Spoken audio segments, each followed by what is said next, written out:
Bonjour à toutes et à tous. Déjà, je vous remercie de votre présence ici à Troyes.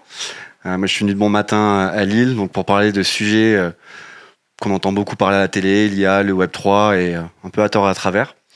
Là, aujourd'hui, lors de cette table ronde, on va essayer de démystifier un petit peu ces sujets-là avec un panel d'experts.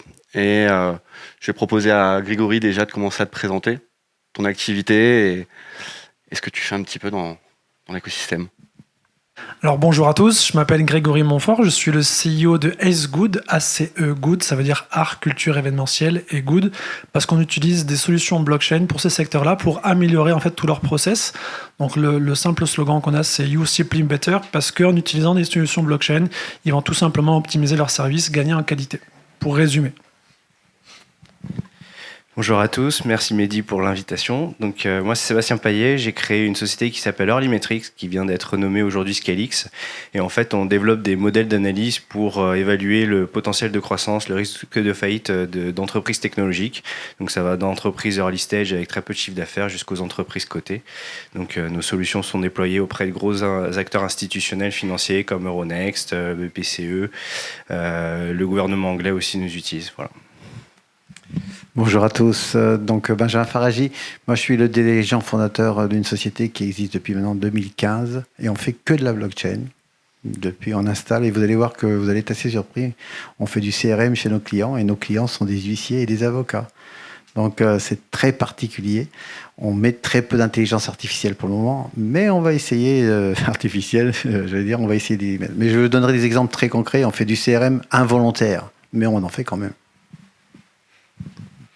Bonjour à tous, Benoît Rousseau, donc moi je suis responsable innovation pour le groupe InVivo, qui est un groupe agroalimentaire français et qui couvre l'ensemble de la chaîne de valeur, de la collecte de céréales jusqu'au retail avec des magasins comme Jardiland ou Gainvert notamment. Et donc on a principalement des activités sur accompagner les filières blé et orge.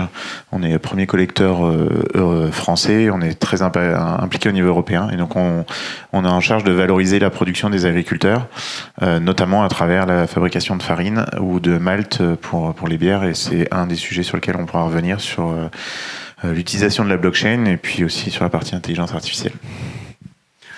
Et donc pour ma part, moi c'est Romain, donc je suis le cofondateur et le CEO de Lamine. Donc Lamine, c'est un hub de nouvelles technologies avec du coup un volet incubation. Donc on accompagne des startups, des entreprises émergentes dans leur go-to-market, leur développement, leur roadmap, etc. Et depuis peu, là, on est en train de lancer, c'est encore officieux, mais du coup, ça devient officiel aujourd'hui, le hub de formation. On va développer des formations qui vont servir autant à des entrepreneurs traditionnels, des start-upers et je veux dire le plus grand nombre. On va commencer tout de suite, peut-être pour... je pense qu'il y a un petit mot aujourd'hui Web3 qui serait peut-être intéressant de démystifier, parce qu'en fait, Web3, la définition n'est pas forcément communément admise. C'est un mot-clé qui existe depuis à peu près 18 mois, tout cassé, 1 an.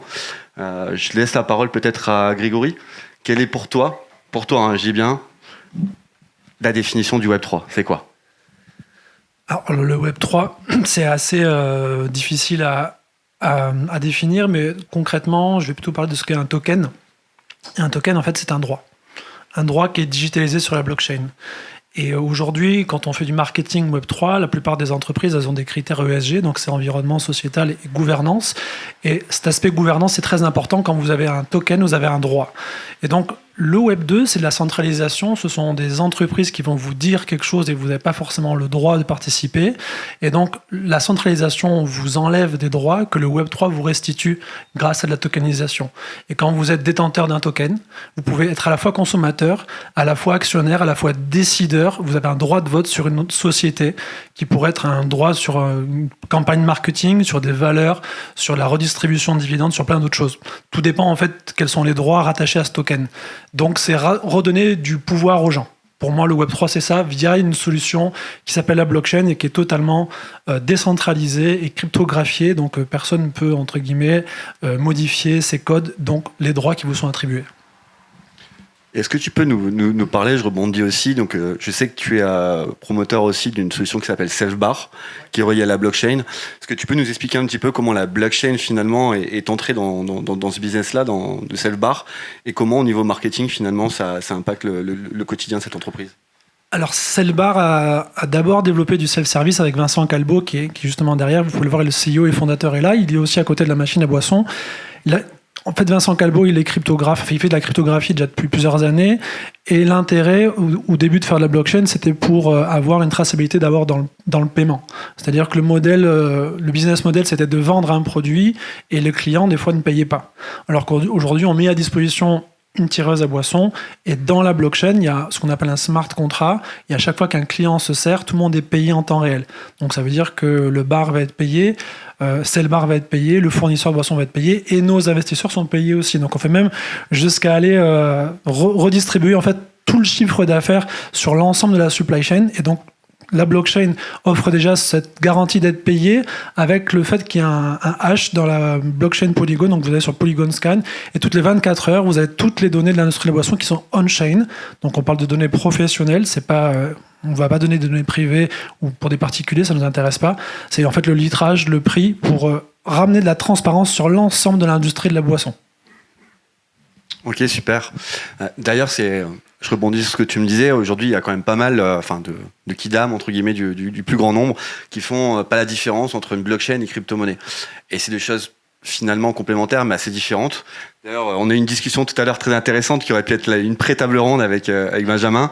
Est-ce que tu peux me parler, toi, finalement, de la blockchain, entre guillemets, pure et dure, sans token, sans crypto-monnaie, et à quoi elle sert face à des interlocuteurs qui ne comprennent même pas ce qu'il y a dedans? Alors, effectivement, nous, quand on a commencé en 2015-2016, j'étais le petit canard noir, parce que je ne voulais pas parler de crypto. Et si vous revenez quelques années en arrière, si vous n'étiez pas crypto-bitcoin, vous n'étiez pas bon. Et en plus, avec les cheveux blancs que j'avais, face aux jeunes, je ne sais pas si vous voyez la situation, j'ai vécu des moments très douloureux.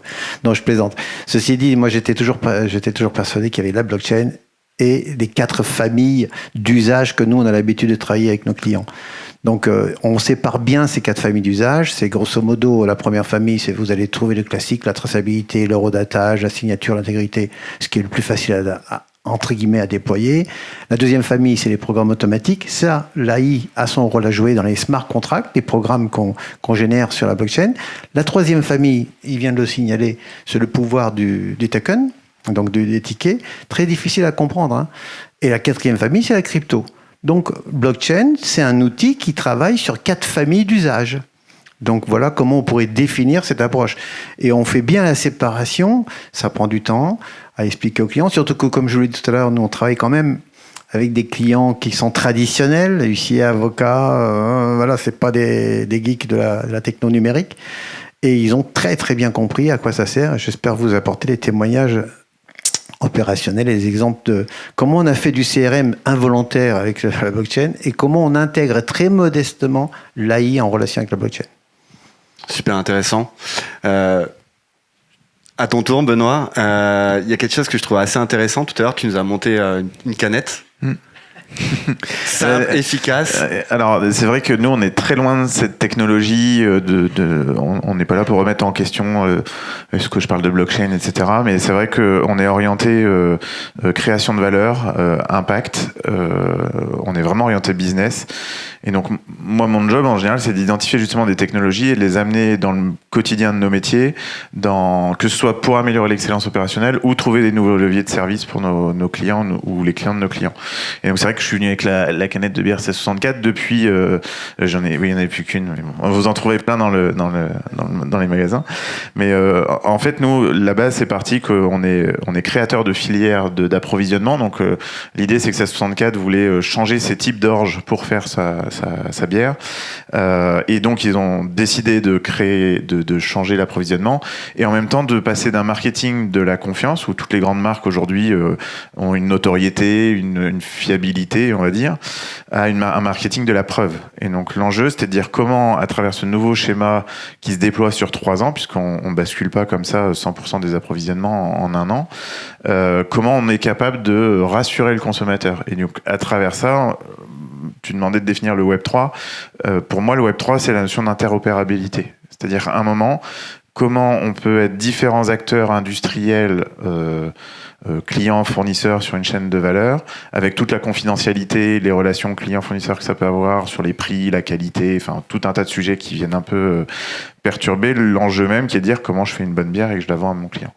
Et donc du coup, à travers la blockchain, aujourd'hui, chacun partage une partie de ces informations de son ERP, et à la fin, le consommateur, c'est le seul qui est capable de revoir la photo globale. C'est-à-dire qu'à un moment, il rentre le numéro, il scanne le QR code, il rentre le numéro de l'eau, il retrouve toutes les étapes, que ce soit au niveau de la brasserie, de la malterie ou de l'agriculture.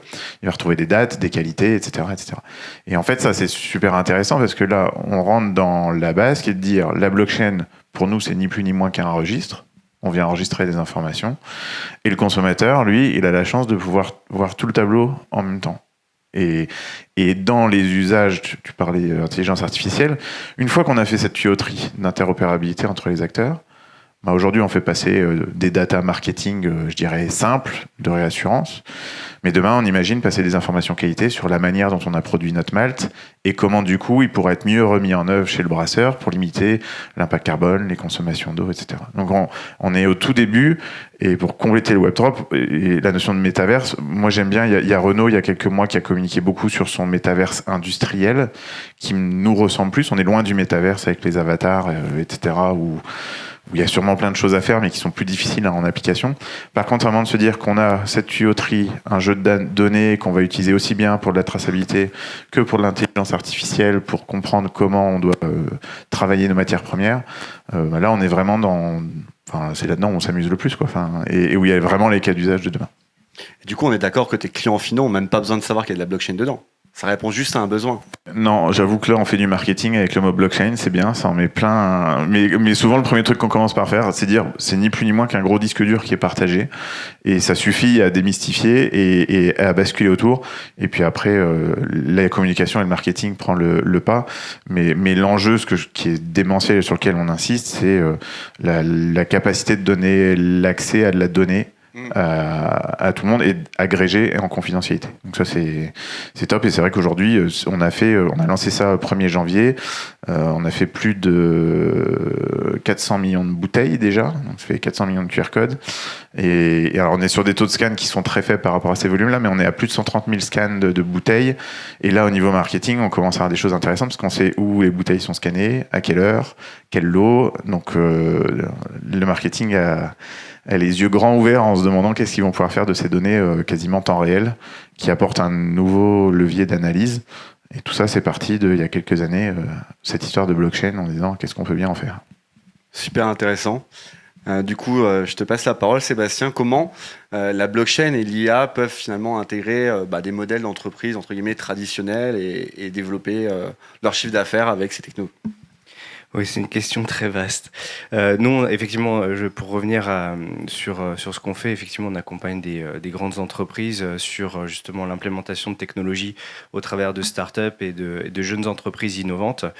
Et on voit que c'est ces deux éléments qui sont très intéressants parce qu'il y a un buzz et une attente très forte. L'intelligence artificielle a connu une phase d'accélération exceptionnelle là, depuis qu'on entend parler de ChatGPT à toutes les choses. Et les investissements, d'ailleurs, c'est un des secteurs qui a attiré le plus d'investissements. De l'autre côté, la blockchain, on est sur une période un petit peu plus calme. On espère qu'une reprise va reprendre dans pas très longtemps, mais ça s'est quand même pas mal tassé. Et en fait, ce qui est intéressant de regarder, c'est que sur ces deux technologies, il y a les mêmes difficultés d'intégration pour les grands groupes. C'est-à-dire que c'est des technologies qui ne vont pas apporter des réponses à toutes les solutions, qui vont forcément du jour au lendemain transformer l'intégralité de l'entreprise et qui demandent en plus une mise en place en amont d'éléments qui sont clés. C'est-à-dire, on parlait pour la blockchain, c'est-à-dire repenser toute la supply chain. Enfin, c'est un cycle de 3 ans et c'est extrêmement rapide de remettre à plat un cycle de supply chain en 3 ans. Et pour l'intelligence artificielle, de la même manière, en fait, c'est comment on arrive à structurer des datasets pour justement derrière faire travailler des modèles. Alors, si je prends la partie intelligence artificielle que je connais personnellement le mieux parce que nous, on fait de l'intelligence artificielle, on se rend compte que finalement, en fait, il y a 2 éléments dans la mise en place de use case d'intelligence artificielle qu'il faut prendre en compte. Le premier, ça va être l'intelligence artificielle, les modèles en tant que tels, donc toute l'approche statistique. Et ça, en fait, c'est quelque chose qui est, je ne vais pas dire qui est facile à mettre en place, mais en tout cas, toutes les entreprises industrielles vont pas recréer des modèles d'IA, de machine learning. Il y a des catalogues de technologies qui existent, qui sont déjà en place, en passant par le réseau de neurones, le NLP. Voilà, il y a des bibliothèques qui existent. Maintenant, comment on fait pour utiliser ces technologies et les rendre applicables dans son métier? Eh bien, c'est la donnée. Et en fait, c'est là où les entreprises, les grands groupes industriels doivent énormément travailler. C'est comment faire en sorte de mettre en place un process dans toute leur proposition de valeur, dans toute leur chaîne de valeur, pour récolter un maximum de points de données qui va leur permettre derrière d'entraîner tous ces modèles et d'en ressortir des résultats. Certains vont être utilisables, d'autres vont pas du tout être utilisables, certains vont être potentiellement utilisables mais dans du très long terme. Et donc en fait, le gros enjeu, c'est comment mettre en place un ensemble de dispositifs pour collecter un maximum de points de données pour que derrière on puisse exploiter cette intelligence artificielle. Ensuite, la deuxième difficulté qu'on rencontre sur le marché, mais ça c'est tout type d'entreprise, c'est derrière, une fois qu'on a de l'intelligence artificielle et des premiers indicateurs, des premiers signaux qui en sortent, qu'est-ce qu'on en fait? Et en fait, on a des entreprises qui arrivent à mélanger des business leur business historique, et à côté de ça, de lancer quelques use cases d'intelligence artificielle, donc de lancer des apps marketing, de lancer des choses comme ça. Soit on voit des transformations assez radicales, c'est-à-dire qu'une entreprise, on l'a vu avec IBM, qui est passé d'une entreprise purement de conseil, et aujourd'hui ils vendent des logiciels Watson, qui est un des plus gros logiciels d'IA, et donc des braquets à 100%. Donc voilà, donc c'est un peu ce qu'on peut voir sur l'intelligence artificielle. C'est assez radical comme technologie quand ça arrive, parce que le mindset est complètement différent. Et ensuite, sur la blockchain, je suis un petit peu moins à l'aise pour en parler, parce qu'on n'a pas encore vraiment vu de gros use cases au sein d'organisations qui ont transformé les industries. On connaît très bien l'industrie de la finance et de la banque. Ils sont encore en train de travailler, donc il y a des choses qui arrivent, des choses assez intéressantes qui arrivent, des banques qui ont réussi à mettre en place des protocoles de blockchain qui commencent à être utilisés par plusieurs acteurs de l'industrie, notamment Goldman Sachs qui est assez en avance. Ils ont créé une grosse industrie, mais on va dire que c'est un peu moins visible, et c'est pas là-dessus en tout cas ils n'ont pas encore développé une vraie business unit de business, mais peut-être que je me trompe. En fait, justement, je vais apporter un complément d'information sur comment récupérer de la donnée grâce à du Web3, parce qu'il y a des entreprises en fait qui font ça. Une qui le fait très très bien, c'est Ariani, qui généralement développe des collections d'NFT pour les marques de luxe. Ils ont la plupart des grandes marques de luxe, et ils ont deux arguments qui sont très forts. C'est que premièrement, quand ils vont vendre des NFT, ou même donner carrément des NFT, donc je prends l'exemple d'un sac Chanel, on va donner un NFT qui est le certificat d'identification, mais on va le donner à la personne qui possède le sac. Et ce qui est intéressant, c'est que pour donner le sac, elle doit donner ses données. Donc Chanel récupère les données de la personne, de son client, sans passer par les GAFAM. Parce qu'aujourd'hui, les marques, si elles veulent des données, elles doivent demander aux GAFAM. Et du coup, il y a une contrepartie financière. Là, le client, il achète un sac et il dit, moi, je souhaite avoir le NFT, donc je donne mes données. Donc déjà, on récupère les données et on ne les donne pas aux GAFAM. Et ce qui est très intéressant, ce que nous dit Ariani, c'est que quand ils font des newsletters, les taux d'ouverture de newsletters sont généralement dans la moyenne entre 3 et 5%. Par contre, quand ils envoient la newsletter au détenteur du NFT du sac Chanel, c'est entre 70 et 80%. Donc, en plus de récupérer de la donnée, on a un taux d'engagement client qui est juste phénoménal, et c'est pour ça qu'on va engager sa communauté, parce qu'on va arriver à avoir des données qui vont nous permettre, en fait, puis tu vois, une fois que tu as les données, l'IA, qu'est-ce qu'elle fait? Les données, elles sont stockées, et l'IA interprète, analyse, et permet de dire, finalement, peut-être la campagne marketing qu'il faut mettre en place, c'est ça. Je me permets de rebondir aussi sur ce que Sébastien disait, j'étais assez d'accord. Est-ce qu'on manque pas aujourd'hui de use case, de killer feature dans la blockchain? Parce que finalement, on en parle. Est-ce que ça concerne Madame Michu, ma grand-mère, ma voisine? Finalement, même à titre personnel, d'ailleurs je le dis haut et fort, j'utilise plus l'IA au quotidien que le Web3. Alors, ça paraît étonnant de quelqu'un comme moi qui a développé un hub Web3, mais la réalité elle est là. Par des projets comme Selfbar, on en connaît quelques-uns qui sont en train de développer des use cases, mais finalement ChatGPT, le vrai shift, il s'est fait non pas sur la technologie, mais sur l'accessibilité au plus grand nombre. Et est-ce qu'on ne manque pas finalement dans la blockchain d'une killer feature qui fait que on l'utilise tous sans le savoir, et ça rentre dans notre quotidien? Oui, je pense que l'IA, on en parle depuis des années. Je me souviens quand j'étais petit, il y avait le film Intelligence Artificielle qui était sorti, c'était il y a 30 ans, donc on voit bien. Je pense que c'est deux technologies dont l'adoption sont complètement différentes. C'est-à-dire que l'IA, en tant qu'individu, on va recevoir l'information, et derrière, ça va nous permettre, je vais pas dire manipuler, mais nous donner des signaux pour derrière interpréter une information et faire une décision. Donc en fait, c'est une information qui vient à nous. Il y a des milliers de canaux qui existent. l'utilisent, tous les médias aujourd'hui l'utilisent au-delà des réseaux sociaux.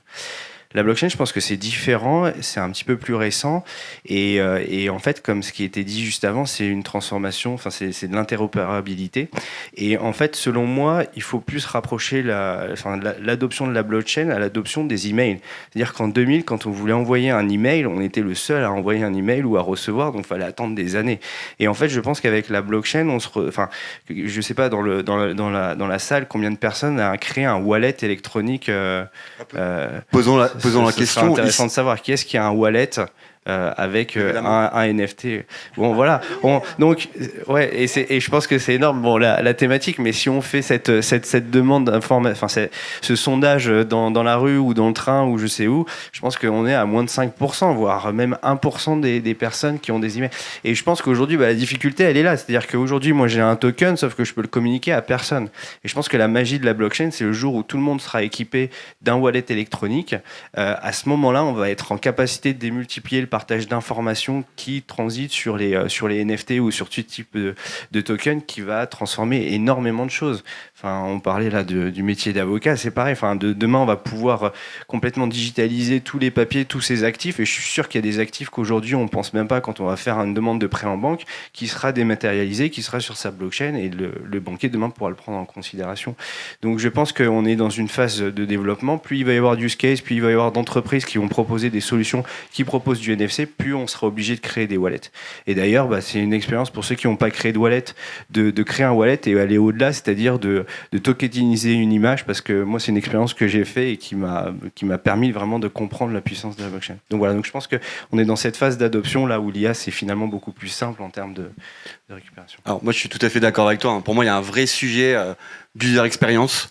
Aujourd'hui, c'est compliqué. Tu dois ouvrir ton wallet, tu dois stocker ta seed phrase, tu dois installer une ledger. C'est quoi cette machine? C'est quoi ce bazar? À titre personnel, et je pense même que tous les acteurs du Web3, la première fois où tu ouvres ton wallet, t'es là, tu te dis mais comment on fait? T'as peur. Et en fait, on parle beaucoup de décentralisation dans tous les sens. Est-ce que l'enjeu, c'est pas justement des accès centralisés qui donnent accès à une décentralisation, mais avec une certaine simplicité d'accès? Et là, du coup, je renvoie la balle à Benjamin. Est-ce que finalement, l'avenir, en tout cas du Web3, de la décentralisation et du marketing dans ces sujets-là, c'est pas de rendre les choses simples d'accès? Effectivement, je reviens exactement toujours sur mes 4 phases. Sur la première phase qu'on appelle traçabilité, horodatage, intégrité, vous oubliez la wallet déjà pour commencer. Donc ça, c'est clair. On a ce qu'on appelle une clé de preuve. C'est une espèce de code à 12 positions. Donc c'est comme un mot de passe, mais un mot de passe, ça se renouvelle. Une clé de preuve, ça se renouvelle pas si vous le perdez. Donc lorsqu'on a abordé notre marché, qui est celui des avocats et des huissiers, il était hors de question d'expliquer tout ce qu'on est en train de partager. C'était même pas la peine d'y penser.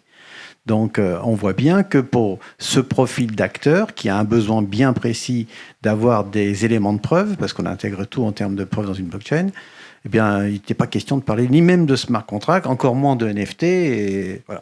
Nous, on fait des NFT avec des viticulteurs, ça oui. Mais pour vous donner un exemple très concret, comment ils ont réussi à faire, entre guillemets, du marketing avec la blockchain qu'on n'imaginait pas. Au départ, c'était très simple. Ils voulaient un espace de stockage juridique quand même, donc intégrité, signature, etc., pour que les clients puissent déposer leurs documents, une facture, un bon de commande, et qu'eux-mêmes puissent déposer un constat ou un contrat. Donc un espace partagé qui est archi simple. On aurait pu faire ça en centralisé sans problème. Enfin, c'est pas la même notion juridique. Eh bien, involontairement, ils ont fait du CRM, parce qu'une fois que le client commence à déposer dans cet entrepôt de données qu'on appelle une data room, ces documents, je vous explique pas le reste, il n'est pas prêt de partir. Donc, involontairement, ils ont fidélisé leurs clients. Mais sans penser forcément en termes marketing. Mais comme le client dépose des documents dans cet espace partagé, parce que comme nous sommes une blockchain privée, contrairement aux autres blockchains, nous archivons les documents. Parce qu'une blockchain, en théorie, ça ne fait que l'empreinte, le redatage. Enfin, je parle de la phase 1 toujours, on est bien d'accord. Donc, empreinte, redatage, signature électronique, etc. Mais comme nous sommes une blockchain privée, on fait ce qu'on veut. Donc, on fait notre propre gouvernance. Donc, les clients déposent leurs documents. Donc, involontairement, tous les clients sont devenus fidèles.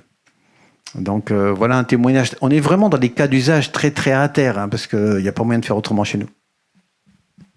C'est intéressant, fidéliser un client, mais avoir un client qui est engagé, c'est encore mieux.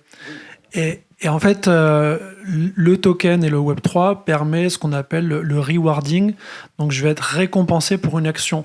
Les marques, elles n'ont pas encore compris ça, c'est que grâce au token, la tokenisation, elles peuvent récompenser les comportements qu'elles veulent favoriser chez leurs clients. Un exemple, je prends Cristalline, je vais avoir un token Cristalline. Si moi, quand je consomme la bouteille, je la jette dans une poubelle et que c'est prouvé que c'est jeté dans une poubelle, je gagne un token. Si en plus de ça, je fais de la pub pour Cristalline auprès de mon réseau, donc il n'y a pas besoin de dépenses marketing ici, c'est moi en tant que client qui fais la pub, je gagne un token. Et après, avec le token, j'ai des droits dans la société où je peux tout simplement faire mes courses gratuitement en eau. Là, forcément, j'ai des dépenses qui sont moindres chez les entreprises et en plus de ça, je participe au bien commun puisqu'il y a plus d'écologie vu que les bouteilles sont dans la poubelle et qu'en même temps, on fait de la publicité qui n'aura rien coûté. Donc c'est ça, en fait, tout l'intérêt, c'est de créer de l'engagement et on le fait par le rewarding et la tokenisation, elle permet ça.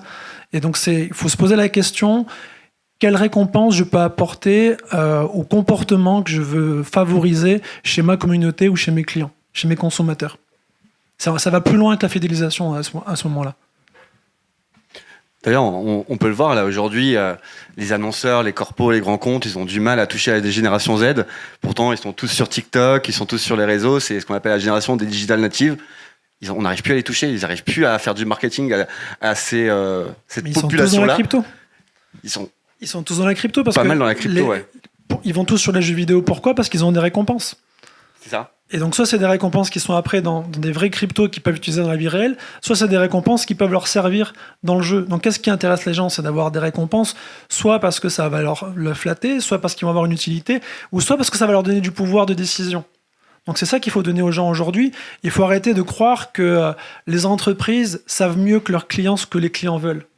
Les clients, ils savent beaucoup mieux ce que les entreprises veulent. Donc, au lieu de dépenser des budgets dans des marketing avec des boîtes, des fois, qui coûtent des centaines de milliers d'euros pour dire c'est ça qu'il vous faut qu'en campagne de marketing, demandez à vos clients. Et vous dites, soit vous faites même un test. Voilà, qu'est-ce que vous préférez, une bouteille en verre, une bouteille en plastique que vous rechargez ? Est-ce que vous voulez du self-service ou est-ce que vous voulez pas du self-service ? Et vous allez voir, en fait, que les clients eux-mêmes vont choisir. Mais du coup, marketing, Web3, IA, évolution, révolution ou juste retour aux bases, quelque part ? Parce que finalement, d'une certaine manière, on revient un peu au marketing tribal où on va incentiver finalement ces consommateurs et leur redonner une certaine forme de pouvoir et de gouvernance. Est-ce qu'on ne reviendrait pas finalement à la base du marketing quelque part ? Pour moi, la base du marketing, c'est les consommateurs. Qu'est-ce qu'ils veulent ? Et autant je ne suis pas fan de Amazon, mais par contre, le mot que prononce le plus souvent Jeff Bezos, c'est consommateur. Il dit qu'est-ce que les clients veulent, de quoi ils ont besoin. Et malgré ce qu'on peut reprocher à Amazon sur plein de choses, sur leur empreinte écologique ou autre, le client est toujours hyper bien traité chez eux. Et c'est hyper important. Donc, qu'est-ce que les clients veulent ? Qu'est-ce que ma communauté veut ? Est-ce que je peux leur donner un pouvoir de décision ? Est-ce qu'ils veulent être actionnaires ou pas ? Et en fait, on se rend compte, même quand je prends l'exemple de Monsieur Darty, quand il a ouvert le capital à sa société, en public, il y avait 95% de ses employés qui ont acheté des parts. Donc ça veut dire que déjà, les employés Darty étaient impliqués dans le projet. Donc pourquoi pas les consommateurs ? Ça me semble évident. Je voulais juste rajouter un petit commentaire par rapport à ça parce que c'est très intéressant ce que tu dis. Et en fait, je pense qu'il y a une vraie problématique aujourd'hui, une vraie actualité autour de la souveraineté. C'est-à-dire qu'on parlait et je pense que les deux technologies en soi sont très complémentaires parce qu'effectivement, je parlais d'élargir son dataset. Maintenant, aujourd'hui, en Europe et un peu partout dans le monde, toutes les grosses boîtes qui sont équipées pour mettre en place des scrollers pour récupérer de la donnée via tous les moyens de communication, tout le monde est assez vulnérable sur sa donnée. Et donc, en fait, on va arriver dans une période économique où la souveraineté, et on le voit aujourd'hui à tous les niveaux, va être radicale. Et je pense que la blockchain peut apporter quelque chose là-dessus parce qu'il y a eu une indépendance sur la manière dont sont créées les gouvernances sur les blockchains qui est assez géniale. Donc il y a les blockchains privées, mais même les blockchains publiques se créent. Et en général, voilà exactement, ce sont des fondations, c'est pas des entreprises privées. Donc il y a des entreprises privées, mais les plus grosses blockchains, c'est des fondations, donc des entreprises sans objectif lucratif.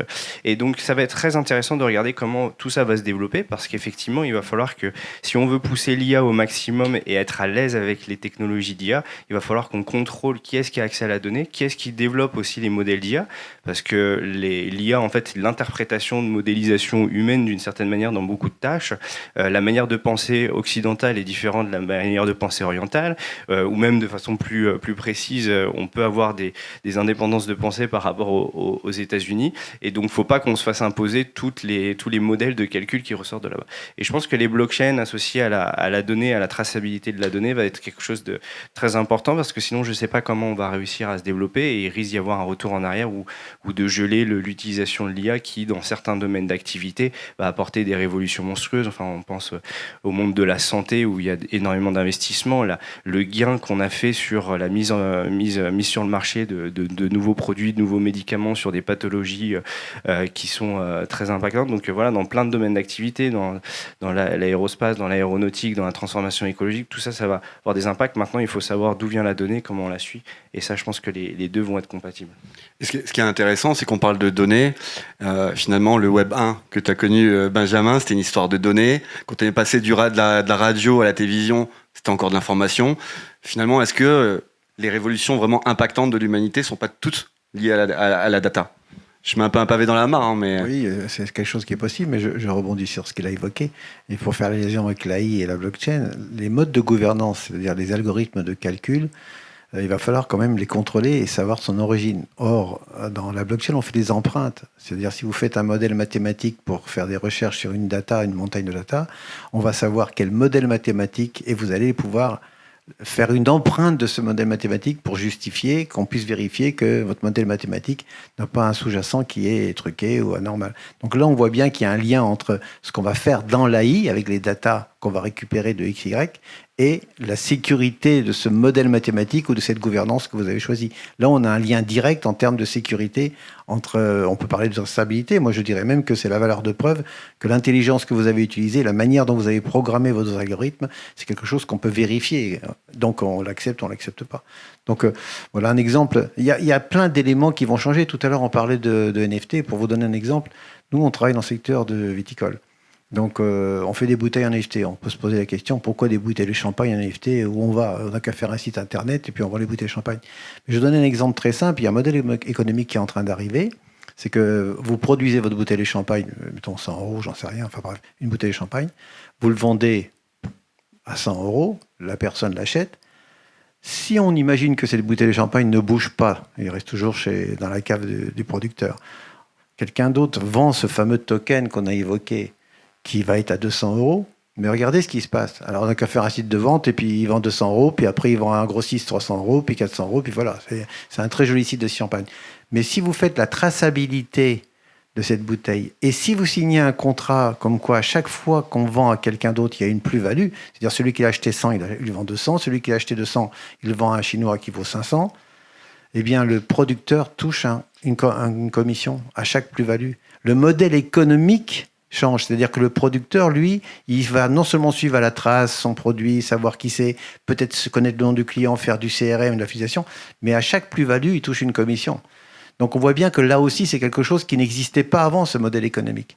Et nous, on fait partie de la WineTech, qui est une association pour le secteur viticole, et on travaille sur des sujets de ce type-là. Alors après, il faut expliquer aux producteurs ce que c'est qu'un blockchain, les NFT, enfin tout.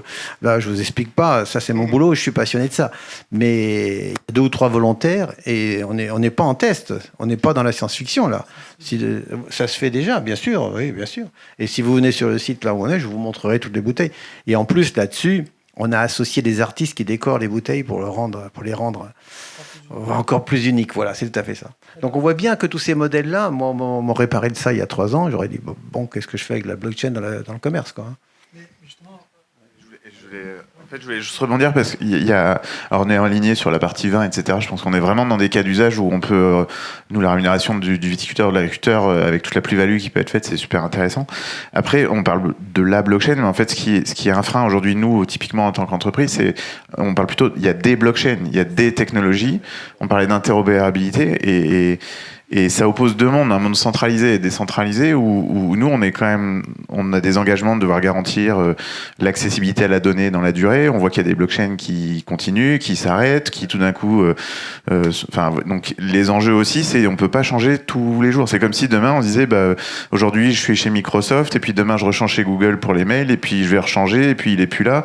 À un moment, on a quand même des schémas de fonctionnement à mettre en place qui doivent être dedans. Donc je pense que c'est aussi un des freins aujourd'hui qui fait qu'on est sur des technologies émergentes où on est un peu schizophrène, c'est-à-dire qu'on veut s'autoriser plein de choses, décentraliser, reprendre le pouvoir des datas, et en même temps derrière on a des commissaires aux comptes, on a des clients, etc. qui nous disent est-ce que vous nous garantissez que l'information qui est là, elle sera encore accessible demain parce que vous montez un business, c'est un engagement de preuve, etc. Donc il y a ces enjeux-là qui sont compliqués, ça évolue, il y a des bridges qui se montent, etc.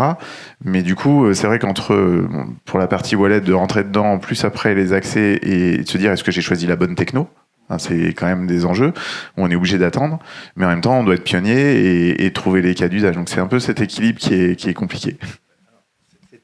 On l'a chez nos clients, on se doute bien. Hein. Donc, il faut apporter une réponse. Hors de question de changer l'organisation d'entreprise, ni de changer leurs éditeurs, ni leur... Enfin, on touche à rien. Ce qu'on fait, c'est qu'on fait une liaison, on appelle ça une interface, en technique, on appelle ça une API. Donc, ils mettent le pied dans l'étrier, ils gardent leur CRM, leur ERP, leur supply chain, enfin, ils gardent tout ce qu'ils ont. C'est pas compliqué, on va pas faire de révolution.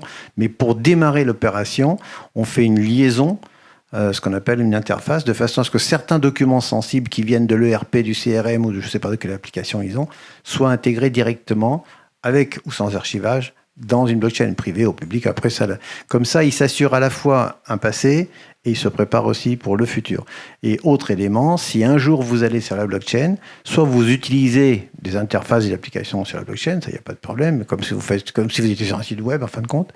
Sinon, vous pouvez aussi devenir un node, c'est-à-dire un membre de la blockchain, et à ce moment, on rentre dans la catégorie qu'il est en train d'évoquer, c'est-à-dire une espèce de mini-prise de pouvoir, de décision, avec ou sans NFT. Ça aussi, c'est une possibilité. Après, c'est un cas d'usage, et il faut penser toujours retour sur investissement, etc., etc. J'ai une petite question aussi, peut-être à Grégory. Est-ce que... Vas-y, rebondis d'abord. On parlait de la Wine Tech, il y a une entreprise qui s'appelle Wine Bottle Club, tu dois bien connaître. Ils ont un taux d'engagement qui est incroyable, c'est qu'ils arrivent à avoir jusqu'à 10 à 15 bénévoles qui traversent toute la France pour tenir un stand lors des événements Web3. Donc voilà, ça, ce qui se passe aussi dans la Wine Tech, c'est pas que... Parce que eux, ils sont collectionneurs de bouteilles, ils voient que c'est traçable, ils voient que ça améliore la filière viticole, mais ils s'engagent. Et avoir 15 bénévoles qui viennent tenir un stand, c'est du luxe, il n'y a pas beaucoup de sociétés qui ont ça. Hein. Voilà, ça fait partie de la gouvernance. C'est important de le dire. Et est-ce qu'il n'y a pas encore aussi un gros travail côté éducation, vulgarisation, parce qu'en fait on entend des mots-clés NFT, smart contract, zero knowledge proof. Bon, je ne joue pas ces détails techniques, mais finalement, est-ce qu'on ne devrait pas revenir pour l'adoption et l'adoption à la valeur d'usage, à quoi ça sert? Comme une solution comme Self-Bar, tu poses ta carte, tu tires ton coca ou ta bière, et est-ce qu'on ne devrait pas aller plutôt dans ce sens-là? La blockchain, c'est qu'un outil. Il faut se poser la question, nous dans Self-Bar, on s'est posé la question de transparence. Parce qu'en fait, c'est savoir où vient l'argent. Mais concrètement, pour le commun des mortels, savoir est-ce qu'il faut du Web3 pas du Web3, c'est pas la question que je vais poser. C'est est-ce que vous préférez être responsable de votre argent, de vos données, de votre propriété intellectuelle, ou est-ce que vous préférez que ce soit un tiers qui soit responsable de votre argent, de votre propriété intellectuelle et de vos données? À chaque fois que je pose cette question, les gens disent moi je préfère être responsable. Dans ce cas, il faut aller vers le Web3. Sinon, vous continuez avec votre banque, avec Google et avec YouTube ou autres qui continuent à prendre vos droits. Donc c'est ça la question. Est-ce que j'ai envie d'être responsable ou pas? Est-ce que j'ai besoin de transparence ou pas? Et si oui, il y a besoin de blockchain. Est-ce que ici, dans le cadre de l'identification, est-ce qu'il y a besoin de blockchain? Oui. Et c'est vrai qu'on parlait des fois, tu dis blockchain c'est marketing. Moi, je vois beaucoup de startups qui disent on fait de la blockchain et qu'on n'a pas besoin. Donc du coup, là, pour le coup, c'est un terme marketing, mais il n'y a pas de cas d'usage derrière. Et alors, s'ils vont voir des bitcoins maximalistes, ils vont leur dire, bah oui, il n'y a pas besoin de blockchain. Ça, c'est encore pire, ils se font démonter. Mais il faut voir, est-ce que j'ai besoin d'avoir de la blockchain? Oui ou pas, enfin oui ou non. Et si on a besoin, est-ce que j'ai besoin de le faire savoir? Parce qu'il y a le savoir-faire et il y a le faire savoir. Le savoir-faire, c'est j'utilise la blockchain et on a les ingénieurs pour ça. Est-ce que je fais savoir que j'ai de la blockchain? C'est peut-être pas nécessaire. Le plus important, c'est quel est le bénéfice pour les clients. Et là, ici, c'est pour ça que tu n'expliques pas tout ce que la blockchain apporte. C'est voilà le résultat que vous avez. Et pour le viticulteur, c'est pareil. Tu es sûr d'être payé quand la bouteille est revendue. Ah ok, d'accord, ça me va. C'est tout. Hein. Moi, à titre personnel et professionnel, forcément, j'étudie jusqu'à 4 à 5 pitch decks en moyenne par semaine. Je veux dire, j'en vois passer. Et on voit de moins en moins les mots-clés, NFT, etc. Pourtant, il y a de la blockchain derrière. Mais ça explique juste à quoi ça sert dans la vie de tous les jours. Et quelque part, est-ce que c'est pas ça le plus important ? Oui, je crois que... Il me semble que Starbucks, aujourd'hui, ils ont un programme de fidélité digital. En fait, quand vous achetez votre carte de fidélité Starbucks, vous achetez un NFT. Donc Starbucks, ils vous vendent juste une carte de fidélité. C'est du membership. Et vous pouvez acheter, bientôt vous allez acheter une carte de vœux ou une carte cadeau. Ce sera digitalisé sur la blockchain. Ce sera un NFT, vous ne le savez pas. Donc on n'a pas besoin de savoir si c'est un NFT ou pas. Ce qu'on a besoin de savoir, c'est est-ce que c'est authentifiable pour éviter la fraude, tout simplement. Et c'est ça qu'on a besoin, c'est est-ce que ça améliore l'utilisation client ? Est-ce que ça améliore les marques ? Est-ce que ça améliore, entre guillemets, le bien commun ou pas ? Et à partir de là, oui, besoin de blockchain. Moi, c'est comme ça que je vois les choses plutôt. D'ailleurs, moi, ça m'a paru assez étonnant. Depuis ces quelques années, on voit des grands comptes arriver dans la blockchain, proposer des use cases, etc. Il y a quelques années, c'était encore mot tabou. On parlait pas de crypto, de blockchain chez grands comptes. Du coup, je te pose la question, Benoît. Comment tu as vu les choses évoluer dans ces grandes entreprises ? Je sais que tu travailles avec des grands comptes. Comment a changé finalement leur regard face à cette nouvelle technologie ? De la peur à... Dis-nous tout. C'est des opportunités, c'est-à-dire qu'à un moment il y a forcément des tendances qui se dégagent et qui font se poser des questions. Enfin, tous les grands comptes ont des responsables d'innovation plus ou moins farfelus, plus ou moins créatifs et plus ou moins kamikazes, on va dire. Mais le principe, c'est vite on en retombe, c'est quoi la valeur ? Parce que ces grands comptes, ils ont des lignes budgétaires sur gérer le quotidien aujourd'hui. Donc même s'ils font de la R&D, ils vont faire de la R&D technique sur quelle va être la nouvelle bière, quel va être le nouveau croissant, etc. Le sujet de la data, c'est assez nouveau aujourd'hui. Dire que demain, imaginez qu'il y a un business autour de la data, c'est nouveau. Nous, aujourd'hui, on vend de la data quand on vend le malt, mais on a ajouté une couche où on vend de la data associée au malt. Et ça, c'était le vrai switch en termes de business model, parce qu'en plus, on doit rester compétitif et comparable avec d'autres produits existants. Parce que si on vient tout passer le prix dans le même produit et qu'au final, on dit oui, j'ai un produit qui est mieux, qui fait ça, ça, ça, et en plus, mais qu'au final, il est comparé à un prix qui le fait pas, au final, les acheteurs, ils achètent le prix, en fait. Donc, il y a ce sujet-là. Et l'enjeu clé pour moi, et ça a été évoqué au début, mais c'est quelle data pour alimenter tout ça, en fait. Et nous, les premiers aujourd'hui, c'est quand on dit oui, je vais lancer le projet parce que on doit être bon sur la traçabilité, c'est notre métier, on a des obligations réglementaires. Oui, on est bon. Quand on commence à mettre en place les extractions, regarder la qualité des données, la fiabilité, etc., là, on commence un petit peu à redescendre et puis on réduit un petit peu. Mais plus on aura cette culture de la data, plus on sera capable de la valoriser, plus on restera dans les usages, en fait. Et aujourd'hui, nous, l'enjeu, c'est l'usage. Il y a eu trop de bad buzz aujourd'hui de sociétés qui ont monté des projets NFT pour lever des fonds pour des bonnes causes. J'avais en tête WWF qui avait monté un sujet comme ça d'artistique et où les gens, ils leur sont tombés dessus en disant mais faites juste une vente d'œuvres d'art normale, ça coûtera pas les coûts de la blockchain, ça coûtera pas, etc. Et ils ont arrêté le projet, en fait. Donc à un moment, c'est de reposer la question, c'est quoi la valeur ? Parce qu'au-delà des valeurs recherchées pour les gens qui sont clients de ces usages-là, il faut que ça crée une valeur et un cas d'usage pour la société durablement. Sinon, on se retrouve à faire des POC one shot et puis on se dit cool, j'ai fait mon coup de com, case blockchain, c'est coché, c'est quoi la prochaine ? Et puis et ça, il y a rien de pire pour dégoûter tout le monde. Alors que quand on a le client au cœur de la cible, les valeurs, nous on est très orienté sur le monde agricole, les exploitations, etc. Ils sont sensibles à ça. On prend des bonnes décisions et on accompagne dans les usages. Mais c'est vrai qu'aujourd'hui, Metaverse, blockchain, Web3, pour des grands comptes, on ne sait pas toujours par quel bout le prendre. mais il faut trouver un moment, il y a un momentum, une opportunité qui fait que on a des gens qui croient et qui essaient de basculer, de changer le modèle, de leur donner un petit peu plus de pouvoir aux consommateurs, tout en essayant de les rassurer, en montrant qu'on a le contrôle aussi. Donc je redis, c'est assez schizophrène comme sujet, centralisé, décentralisé, mais ça fait se poser des questions et surtout ça remet. Nous on voit que les gains qui sont associés à ces projets-là, ils sont pas tant marketing qu'excellence opérationnelle, parce qu'à partir du moment où on se dit je dois être capable d'exposer ma donnée en continu, en temps réel, être garant de la qualité, parce que ok, on peut enregistrer de la donnée dans la blockchain, mais si la donnée elle est pourrie, on enregistre de la donnée pourrie dans la blockchain. Donc il faut se poser la question de dire ça. Donc nous, tous les projets qu'on a mis avant, c'est de dire comment je mets des garde-fous pour être sûr que quand je dis que c'est des orges bio, ben c'est bien des orges bio de la benne qui ont été livrées. Enfin, pour le coup, on se torture pas mal les ménages. Mais du coup, ça repose la question de qui est responsable de la data. Parce qu'on a plein de contributeurs, mais à un moment, oui, la blockchain c'est pérenne, infalsifiable, tout ce qu'on veut, mais si on veut truander à la base, on peut truander à la base. Donc il y a tous ces enjeux de confiance, de contrat, de contrôle. Aujourd'hui, nous, quand on a commencé, on se posait même la question de dire est-ce qu'on met pas des auditeurs dans les nœuds qui ont, au même titre des bureaux Veritas, etc., qui font des contrôles, de se dire il faut qu'il y ait des gens qui puissent venir auditer et se dire oui, c'est bien fiable, il n'y a pas eu d'éléments douteux, et parce qu'on voulait aller au bout de la démarche, en fait.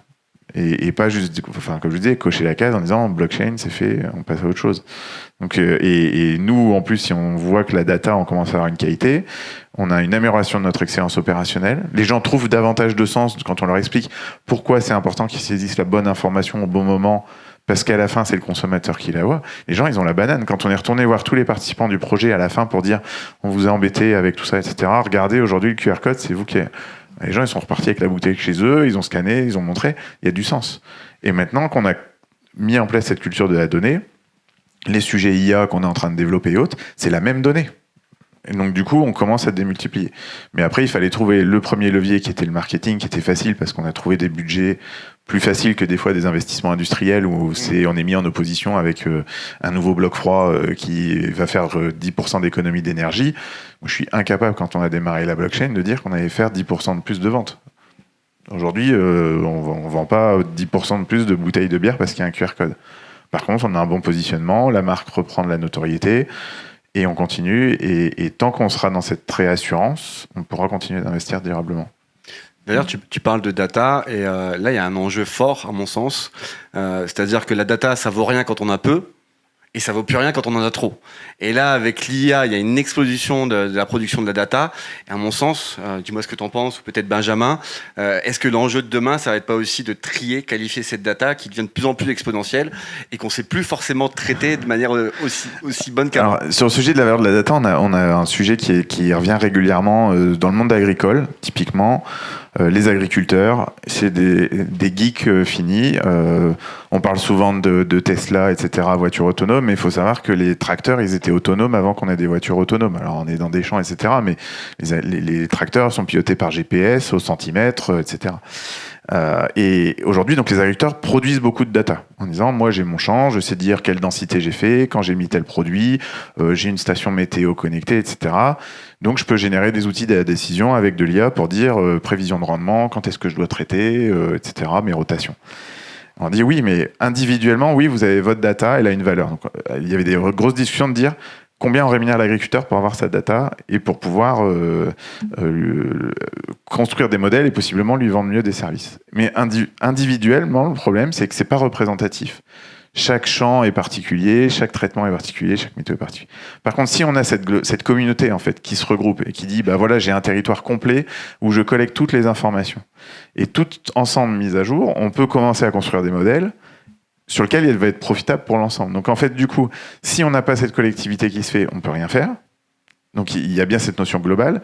Donc c'est tout l'équilibre de construire justement ce flux qui dit bah oui, ta donnée, si tu veux pas la donner, tu la donnes pas, mais tu récupères pas le bénéfice des autres. Mais si on veut créer ce bénéfice commun, il faut qu'il y ait cet investissement. Donc il y a un moment, il y a des vrais sujets de valeur. Il y a toutes ces discussions autour. Ça vaut quoi 1 hectare de données agricoles, on va dire. On est incapable de le dire. Par contre, on a des enjeux de créer des services pour améliorer la rentabilité de la production. Et là, on en revient à la valeur, le sens. C'est-à-dire qu'à un moment, qu'est-ce qu'on veut aller chercher au bout? Une amélioration de rendement, une amélioration de la qualité, et on en revient sur les sujets de souveraineté alimentaire. Et c'est là où c'est passionnant, c'est que du coup, on raisonne à nouveau en collectif, et du coup, on rejoint un des sujets de la blockchain, qui est une communauté. C'est-à-dire, ce qui est important, c'est comment on gère une communauté, comment on contribue ensemble, et c'est là où il y a sûrement des leviers à activer, je pense, pour travailler cette data et mettre la qualité de la data essentielle, parce que, dernier point sur la data agricole notamment, on se dit que les agriculteurs ils saisissent les informations au fur et à mesure dans leur ERP directement dans le tracteur. Il y en a qui le font. Il y en a encore beaucoup qui saisissent à la main, au carnet, au papier crayon, etc. Et seulement en fin de campagne, ils le font. Sauf que moi, si les personnes ne saisissent pas en temps réel, je peux rien en faire de la donnée. Donc du coup, il faut incentiver ça aussi, et éduquer. Donc c'est une vraie culture de la data, d'en comprendre. Et je pense que aujourd'hui, il y a peut-être un défaut là-dessus sur la compréhension de la contribution collective de cette production de data pour créer ces nouveaux usages. Et pas toujours mettre en premier lieu de dire individuellement, moi j'ai de la data, combien tu me l'achètes, et en fait individuellement on sait rien en faire. Donc du coup il y a ce collectif global, côté coopération, c'est important chez InVivo, et c'est ça tout l'enjeu, c'est comment on se donne de moyens collectifs pour investir sur des sujets sur lesquels chacun retrouve une partie de la valeur. J'allais y venir, tu m'as précédé, Grégory. J'avais parlé du mot-clé DAO. Donc pour les profanes, c'est des organisations autonomes décentralisées. Ce qu'on pourrait résumer, entre guillemets, pour une sorte d'association, un mix entre une association et une entreprise sur la blockchain. Bon, c'est très vulgarisé, hein, mais le but, justement, c'est de démystifier les sujets. Alors Grégory, justement, comment on fait du coup en termes de gouvernance? DAO, encore un buzzword. Est-ce que la décentralisation est une utopie ou est-ce qu'on peut vraiment, selon toi, développer des systèmes communautaires où il y a une incentive et on pourrait rewarder, donner des récompenses finalement à une communauté? Oui, en fait, c'est un petit peu l'équivalent d'une coopérative. Hein, quand on est entre l'association et l'entreprise, c'est souvent ce statut-là qui va primer.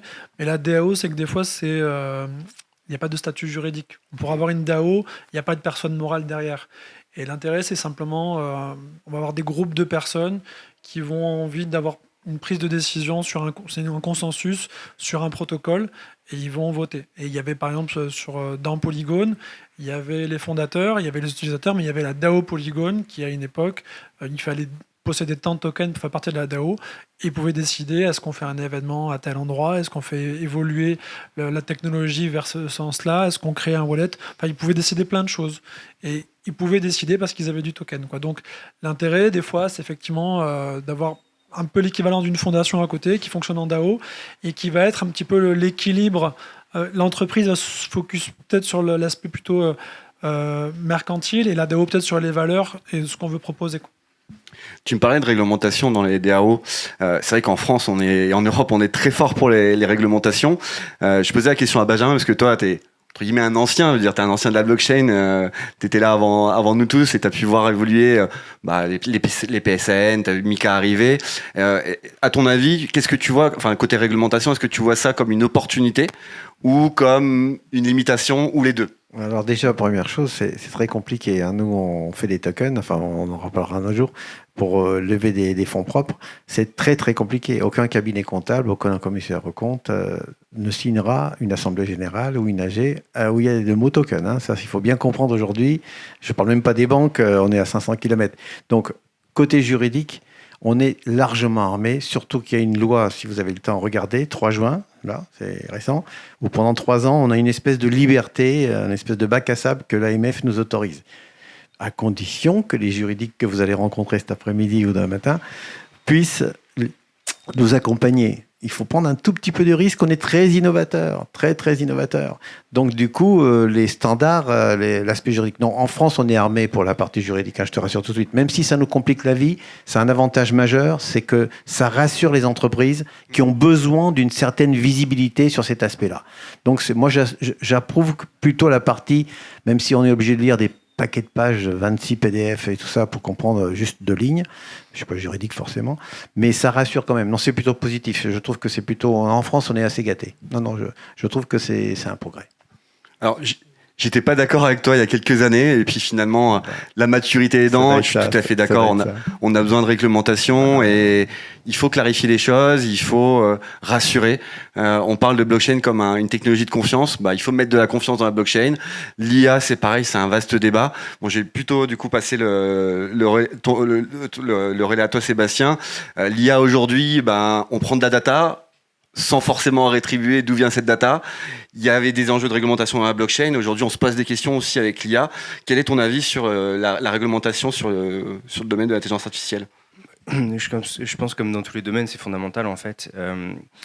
Et je pense que on parle de souveraineté, je pense que je suis assez convaincu qu'en fait les pays qui auront le régulateur le plus efficace, c'est-à-dire à la fois pour comprendre la technologie, la mettre en place, la tester, va en sortir grandi. En fait, c'est eux qui vont prendre un avantage compétitif mondial. Je me souviens, donc, quand j'ai lancé l'entreprise en Angleterre, j'ai passé pas mal de temps là-dessus. C'était juste avant le Brexit. Le FCA, en fait, avait lancé l'équivalent de la Sandbox, ces bacs à sable. C'est eux qui ont généré ça, justement, au début, surtout pour des use cases IA. Assez vite sont venus les use cases de blockchain. Et en fait, l'industrie financière à Londres, elle s'est complètement transformée. Toutes les banques avaient un peu des passe-droits pour aller tester la technologie, faire partager l'accès à leurs données, donc c'était assez magique. Et en fait, avec le Brexit, ça s'est coupé, et Paris a été hyper actif pour aller récupérer tous les centres de lobby, et le régulateur, l'AMF, la CPR, ils sont tous équipés d'experts pour pouvoir traiter ça au plus vite. Il y a d'autres régulateurs en Europe et puis dans le monde aussi qui essayent d'être dynamiques. Singapour, ils essayent d'être vraiment au-dessus de la pile, et je pense que c'est vraiment un facteur de succès, donc que ce soit pour de l'IA ou de la blockchain. Sur la donnée de l'IA, alors par rapport à ce qui a été dit tout à l'heure, je pense que la récolte de la donnée, pour que ça fonctionne, il faut qu'elle soit indolore en fait, il faut qu'on s'en rende pas compte. Mais derrière, après, on la maîtrise pas. C'est tout l'enjeu des réseaux sociaux, c'est la magie des réseaux sociaux, c'est qu'on partage tellement de données, ils ont tout mis en place pour collecter la donnée et on s'en rend pas compte. Et donc en fait, s'il y a un effort qui est demandé pour partager la donnée, il faut vraiment que ce soit rémunéré très cher. Et comme tu le disais, on n'est pas capable de le rémunérer parce qu'on ne sait pas combien ça vaut à une échelle individuelle en fait. Et donc moi je crois uniquement au cas où on arrive à collecter de la donnée quand c'est complètement indolore dans un process ou quand c'est rendu obligatoire. Donc tu parlais du régulateur, le régulateur avec toutes les liasses fiscales ou ce genre de choses, il récolte un nombre de données exceptionnel. Ça pour le coup ça peut fonctionner. Donc voilà, donc je pense que l'enjeu en fait il est là, c'est identifier les acteurs qui vont avoir du recueil de données de masse qui est pas du tout maîtrisé, et à ce moment-là avoir la capacité de le traiter, de le réguler de manière correcte pour que effectivement on soit pas lésé derrière, et de l'autre côté effectivement les use cases qui demandent des rétributions, c'est quand même plus difficile. La blockchain peut aider parce qu'effectivement le succès d'un projet autour de la blockchain, c'est quand même sa communauté, et effectivement au travers de la communauté on peut demander des efforts supplémentaires qui ne peuvent pas être demandés à quelqu'un pour lequel on n'a pas de transaction ou juste une transaction clientéliste. Donc voilà, donc ça peut marcher, mais je pense que ce ne sera jamais sur des échelles comme ce qu'on connaît avec les plateformes de réseaux sociaux. Donc là, le timing fait qu'on va devoir... Ah, t'as encore quelque chose à... Juste en fait, pour changer le monde, il faut changer d'outils, et aujourd'hui, il y a de plus en plus de réseaux sociaux décentralisés qui commencent à se créer parce qu'ils voient très bien qu'on ne peut pas avoir un monde décentralisé en continuant avec Facebook, Instagram et autres. Donc maintenant, les réseaux décentralisés où on va pouvoir être propriétaire de ces données sont très importantes, et on pourra décider de les vendre ou pas à des marques. Ça arrive maintenant, quoi. Comme on dit dans le Web 2, si c'est gratuit, c'est vous le produit. Ouais, mais en même temps, sur nos téléphones, il y a des statistiques qui en ressortent. C'est que n'importe qui a 18 applications, ils vont en utiliser que 5. Et je ne sais pas si on sera en capacité, si demain on aura un usage beaucoup plus grand, on va multiplier le nombre d'applications auxquelles on aura accès. Donc on retombe un peu sur la question que tu posais, la centralisation versus décentralisation. Est-ce qu'on va remplacer le YouTube par un YouTube qui sera complètement décentralisé? Peut-être, mais je pense qu'il y aura demain qu'un seul YouTube, parce que derrière la génération de contenu, elle doit quand même être centralisée pour être utilisée, non? Bon, on le voit avec le fameux Elon là, qui veut avec X ex-Twitter, faire sa super app avec la fourchette à l'intérieur, un système de paiement, un réseau social, et finalement recentraliser tout à l'intérieur. Le WeChat chinois, ouais. En fait, il faut se poser la question, encore une fois, de l'utilité. Parce que YouTube, est-ce que tu veux gagner de l'argent avec, ou est-ce que tu veux être visible? Si un créateur de contenu, il veut les deux. Et si on dit, quand tu mets sur YouTube, c'est plus ton contenu, ça appartient à YouTube, il peut l'enlever. Ou alors, tu vas sur une plateforme décentralisée, c'est ton contenu, c'est toi qui le monétise et personne ne peut l'enlever. Donc, c'est là, en fait, le vrai intérêt. Et donc, on va arriver petit à petit sur ça, parce que on va perdre... je pense que les GAFAM vont perdre de plus en plus du terrain à cause de la centralisation. Je suis tout à fait d'accord avec toi. Du coup, pour le mot de la fin, parce que là, le timing avance. Comme vous l'avez compris, j'espère, on oppose souvent l'IA et le Web 3. La guéguerre entre les deux, au final, je trouve que c'est pas cohérent. C'est deux technologies qui arrivent, entre guillemets, pas en même temps, mais en tout cas, c'est deux technologies qui sont un peu sur la hype en ce moment, mais derrière la hype, il y a des vrais cas d'usage, il y a des vraies solutions qui se développent dans les industries. Et j'ai envie de dire, c'est un peu comme dans le football, on a eu la chance d'avoir Lionel Messi et Cristiano Ronaldo en même temps. C'est un peu pareil avec l'IA Web 3, on a deux technologies révolutionnaires qui sont super intéressantes. Plutôt que de les opposer, voyons la complémentarité et son usage dans la vie quotidienne.